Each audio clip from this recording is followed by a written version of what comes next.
Hello guys, kahit linggo ngayon nagkasagutan kami ni mother. Sinagot-sagot ko siya. Hindi ko alam kung anong mararamdaman niya. Ayun. Dahil sa galit ko, umalis na lang ako. Hindi ko alam kung anong nasagot ko sa kanya. Ang dami kong sinabi. Oh my God. Umalis na lang ako sa amin. Grabing aga pa para umalis. Grabe, yung bunga nga ako guys. Grabe yung sagot-sagot ko kay mother. Ayun, baka galit yun sa akin. Tsaka yung tatay ko. Sinagot-sagot ko sila. Na ako muna magbabantay ng aming kaingin. Ayun, maaga pa ako guys. Ayan.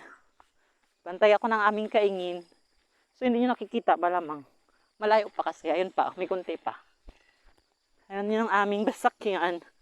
Ayan. Sinagot ko lang naman si mother na ako magbabantay ngayon ng aming kaingin. Kasi magsisimba pa sila ni father. Kaya sinagot ko sila na ako muna magbabantay. Go kayo sa simbahan. Kaya for the go. Kaya ko to guys. Kahit ako mag-isa dito. Ayan na. O diba? O, tsaka lang yung camera ko. Hindi nyo pa nakikita yung palay namin talaga. Huwag kayong ano dyan. Ayan. Kasi magsisimbangan sila mother. Tsaka si father. Ayan. O. Look at the kamote. Kamuting kahoy. Then, oh my God. Tingnan nyo ang aming kaingin. Kakauwi ko lang kasi kahapon. Ay, nung Friday, galing ng bayan ng Rojas.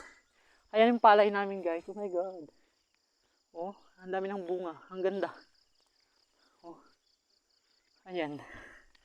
Oh, tingnan nyo. Oh. Ayan. O diba? Ang ganda na ng mga bunga niya. Ng mga butil niya. Oh my God, ba't bunga? Ayan. At saka dito yung bahay-bahay namin. Ayan. Paghapon umuwi lang ako. Siguro mga around 6 p.m. Balik na ako ng baryo. Ayan. Let's go.